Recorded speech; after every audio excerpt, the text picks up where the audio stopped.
cannot see me. I am magical.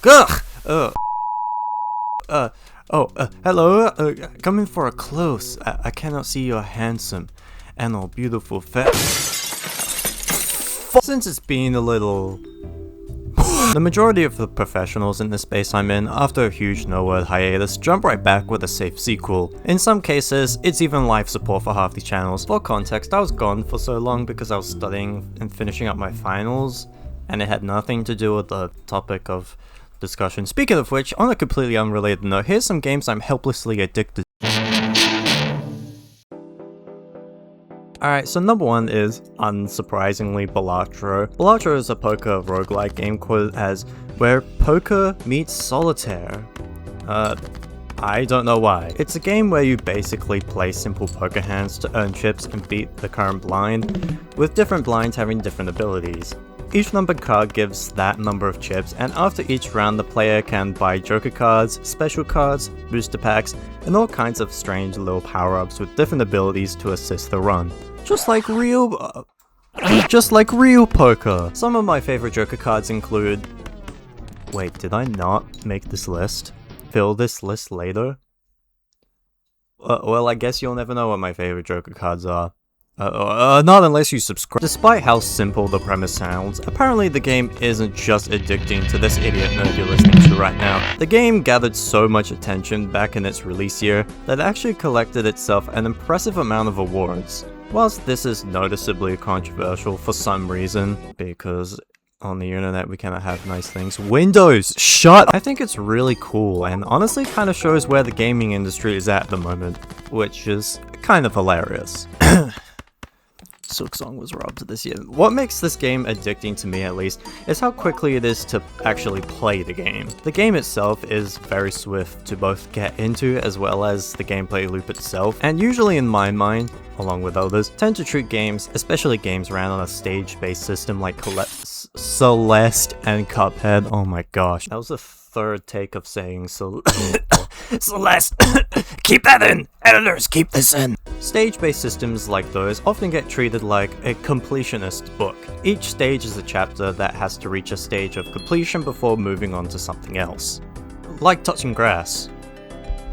Or vodka. This isn't the direct definition of this term, but this mindset can definitely fall under the psychological term cognitive chunking. Cognitive chunking is an extremely important aspect of human learning, and most notably, retention. It's effective in human retention for ages in general, but most importantly here in games, as it directly reduces cognitive load, as well as provide a sense of progression that starts leading a bit more into the reward system, but we'll get in touch with that later. A game like Dark Deception... Oh, you are a bag of nightmares. Why did that scare me? Or Geometry Dash has a relatively cut-and-dry chapter-based system for players, and some like Celeste, because it's a good game, offer more of a suggestive and choosable chapter-like system, since there's much more places that make sense to halt the game for a bit. To put it simply, there's more choice and freedom in how long exactly I would want to play for. Balatro exercised this to an exponential degree. The game itself is pretty much just stages upon stages upon stages, all quick to access via blinds, ants, decks, or so on, allowing incredible ease to start and stop at a chosen time rather than given one. I've always been quite a busy person during my life, and honestly I don't expect it to slow much anytime soon, which is fine, it's self-inflicted. But with that, I'm not exactly all that comfortable with sinking my teeth and following fountain of hours into a game that I A, will most likely get bored of, and B, let's be real, we're approaching that point where the majority of games just feel the same. So having a game that's simple and easy to pick up and put down, from pretty much any point in the game, backed by a shockingly entertaining premise, has definitely stuck with me, and may or may not be favorited immediately and been put on every device that has Steam on it. I write this garbage on my laptop with Balatro on it, and every time I open up Balatro thinking, I'll just play for a minute. Bruh.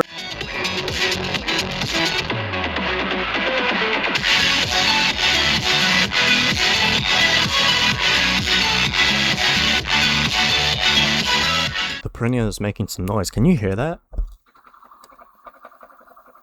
Snakybus is... Snakybus is a casual arcade game that requires a balance between reflexes and forth blah blah blah.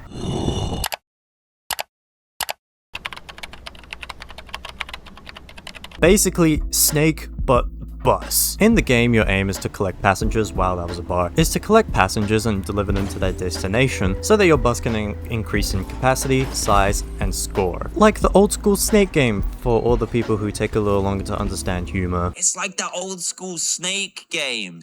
I've just understood the title. The main catch to the game is you cannot slow down or stop the bus for any period of time. If you do, then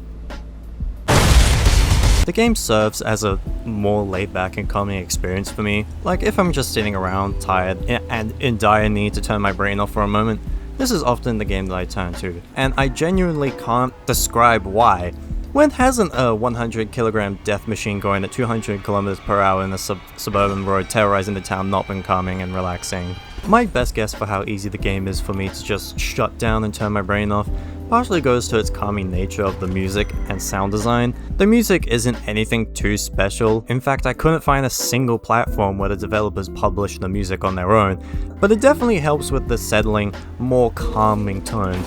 A nice lo-fi track with minimal but crystal clear instrumentals following a relaxing beat is something that just scratches my brain in all the right ways. The sound design, on the other hand, kind of behaves as the game's detriment. A lot of critiques about the game that I've seen from other people is the lack of sound design, which I definitely understand and wish the devs improved on. But it's honestly not a huge issue for me, simply because I'm sure the constant sound of crashing and dying would interrupt the music and bring down the game's overall relaxing vibe. People might mistake me for some kind of a masochist. On second thought, yeah, I'm probably psychopathic enough to still enjoy it. Compared to Balatro and other games, Snakybus has the simplest premise because there's only one objective and 1 or 2 steps of getting to that objective. It's incredibly easy for my brain to just shut off and forget about existing. Other relaxing games like Stardew Valley, for example, contain quite a vast amount of things needed to attend to, which keeps my mind thinking about strategies and techniques and the economy and money and trends, and all that leads back to the real world, and I really don't want to think about the dying real world at this moment. Ugh, I just want a game to forget about the horrible realities of the real world for just a second. Which Snakybus do impressively. You drive, deliver passengers, and try not to kill yourself. Another huge thing that contributes to the game's appeal to me is its charming and surprisingly varied visuals. Some of the maps selected in the game share a more cartoony 2D type texture that makes the game feel and look very cute and artsy, and other maps that share more realistic visuals that honestly look really nice for a game this small, which is incredibly surprising since, and this is another reason why I really enjoy this game runs on practically anything, from my M4 MacBook Pro to the cardboard fire hazard underneath my bed. It's not necessarily in the same vein as Balatro. The game does take a bit more time out of my day and isn't exactly the easiest to just pick up for fairly obvious reasons compared to Balatro, but if I need a moment to just escape reality and not think about things for a moment, Snakybus is pretty much the go-to.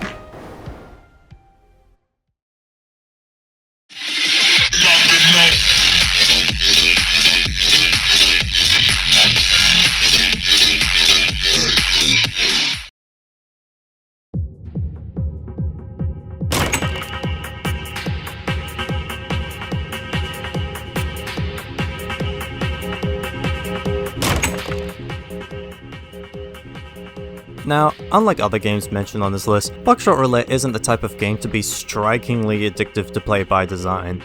Heck, the premise is just Russian roulette but with a 12-gauge shotgun, so realistically, the game should only be played once. The game includes a somewhat plot with a very clear beginning and end, making the overall structure of the game immediately different from the 2 others mentioned before it. However, the game does include an endless mode, which is basically the main game but instead with an endless amount of rounds, as well as a high score system that offers the choice of ending the game after 3 rounds and accepting your score. If you haven't been following along, you would probably already recognize the addicting feature to me. Honestly, while yes, the score system does keep me intrigued to get the highest amount of gun recovery hospital dollars. Crazy! I know this might be bad time right now, but You owe me $32,000 in lethal fee. It's less of the score system that gets me playing the game, and more the gameplay loop itself. For one, yes, the game does rely on a fair amount of RNG to create the gameplay.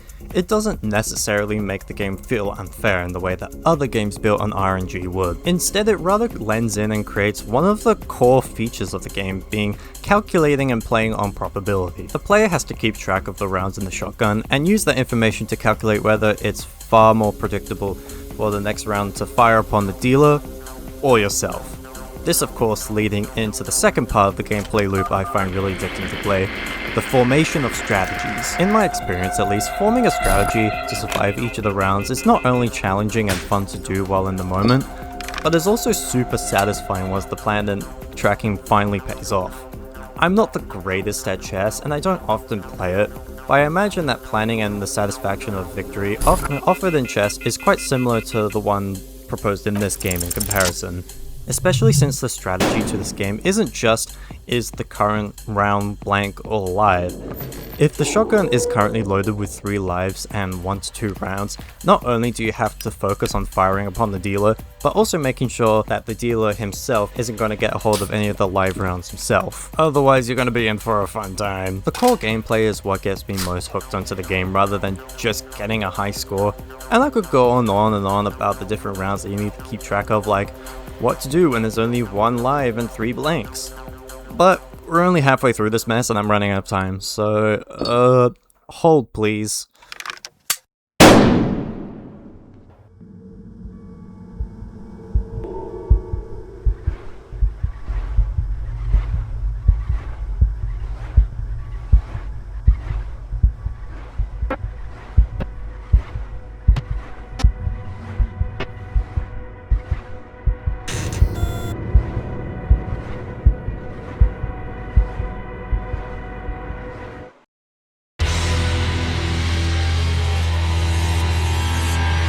This is Ultrakill, otherwise known as the FPS game for the mentally insane, otherwise known as the FPS game I needed for the longest time. In the game, mankind has gone extinct, and the only beings left on the earth are machines filled by blood.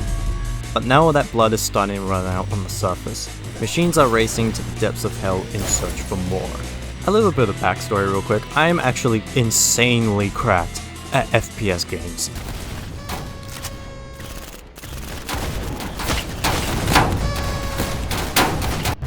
Okay, maybe slightly above average compared to my friends.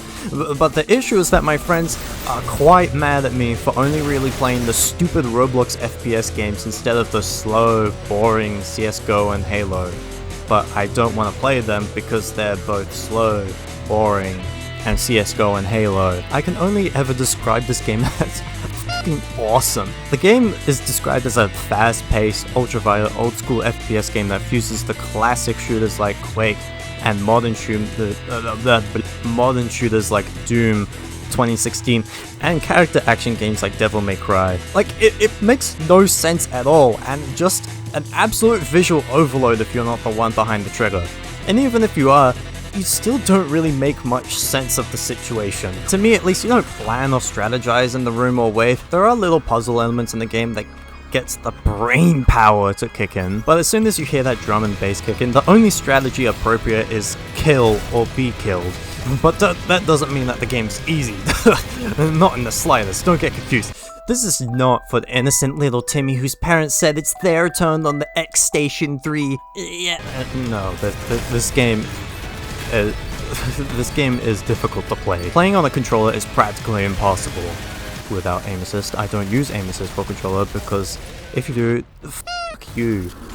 Nah, I'm just kidding, please don't kill me. Mouse and keyboard are a necessity for fairly obvious reasons, I would like to imagine. Because this game holds your hand with a single finger, and it ditches you like your dad. Let's be honest, if you're a sweathead this game, he probably did. Aww, your friend did a little trick shot in the Fortnite lobby and now you're impressed with him? Yeah, that's the standard over here. That is required if you want to live. What keeps me on the game though, is never does the game seem unfair.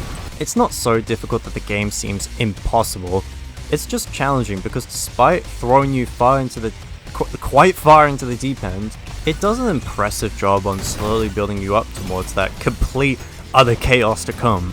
One of my favorite ways it pulls it off is by introducing different notable enemy types as mini-bosses after an appropriate amount of build-up so that it can casually be introduced to them again as the game progresses. Same with the different gun mechanics. This starts off as a bit of a negative for me at first, since just progressing through the base game doesn't explore as much of the established game mechanics as I would have hoped, like blasting through walls with the shotgun's ult, and powering generators with the railgun, but replaying through the game and going through the secrets requires this knowledge far more than the base game lets on. And honestly, it turns that initial negative into a really impressive positive for me. To get the secret and bonus content, the mechanics are really subtle to most players, but satisfying to point out by people who remember the game's mechanics, especially since it's met with an immediate reward afterwards. I have a theory why Ultrakill is able to pull this off so well compared to other games in the space, is because it correlates more with Geometry Dash of all things. Both games are arguably built on sight reading, which for someone who mentioned GD in the first video of this nonsense, successfully reading and instantly planning as a result of that has incredibly satisfying payoffs afterwards for me. And we haven't even mentioned the cyber grind yet. The cyber grind is an endless amount of increasingly difficult killing rounds, which has a really cool feature of letting you add your own songs to the game. Now I can finally nuke an entire population of innocent souls while listening to the Garbage Time playlist. The cyber grind is honestly the most addictive part of the game for me, but if I described why, I would just be repeating myself from Balatro, and also Snakybus, and also Buckshot Roulette, and hey, I'm starting to notice a bit of a pattern.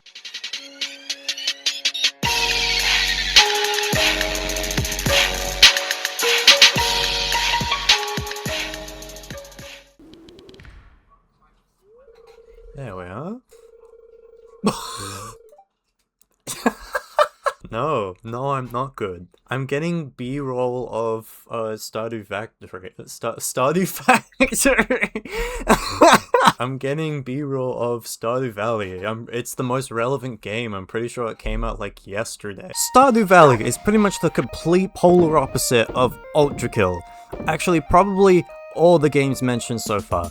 It's a far more laid-back, obviously, farming simulator that absolutely needs no introduction as of writing it, so I'm not going to give it an introduction. The script is already freakishly long. If it weren't for those horrendous clothes, you might actually be pretty cute. Well, I'm sorry that I don't have a forehead that stretches all the way back to Narnia. She's got that ba-da-ba-ba-ba on top of her head. As of writing this, it's currently on its way to being the most downloaded game on Steam or whatever. Now, I'm going to be completely transparent here. I can't really put into words how this game in particular is such a problematic joy to play.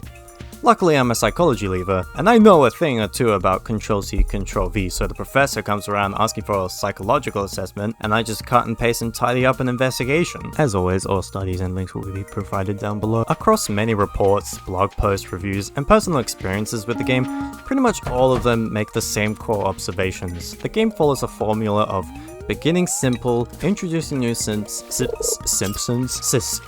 and concepts gradually, while along the way offering different short-term and long-term goals. And it uses unpredictable rewards.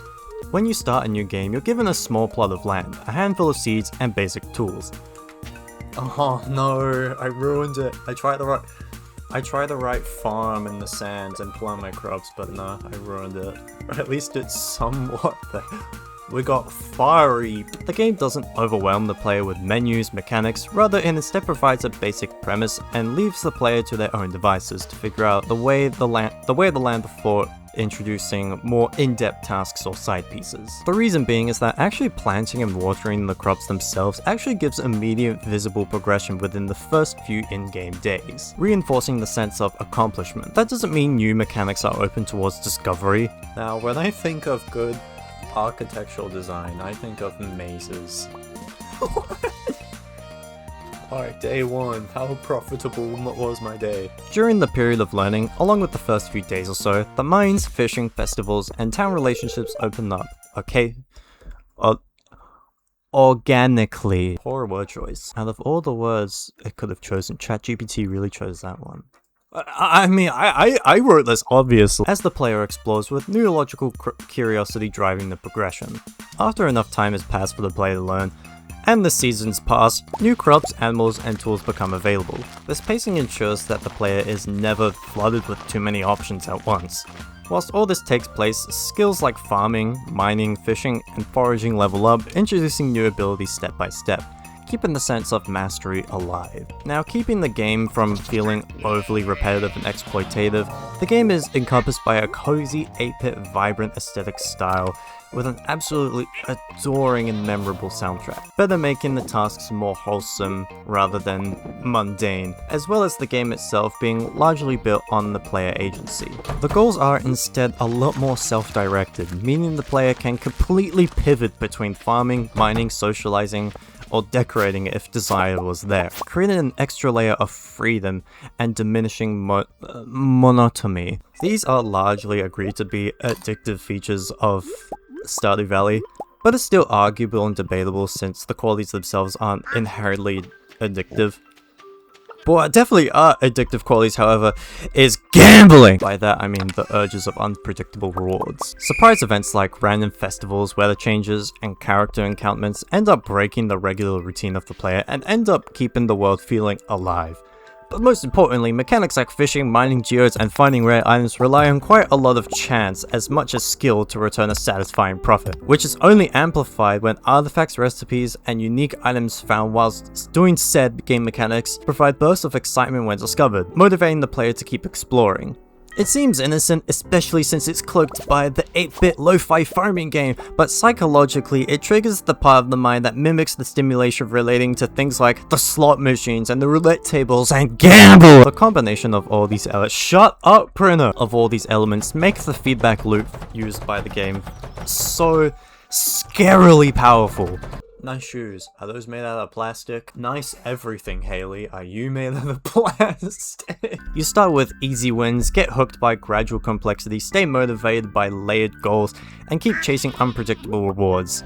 This loop both taps into flow, a balance of challenge and skill, and compulsion, variable resources. Which is why when people say just one more day, they end up playing for hours just to get a complete and satisfactory farm. Wait. Say that again.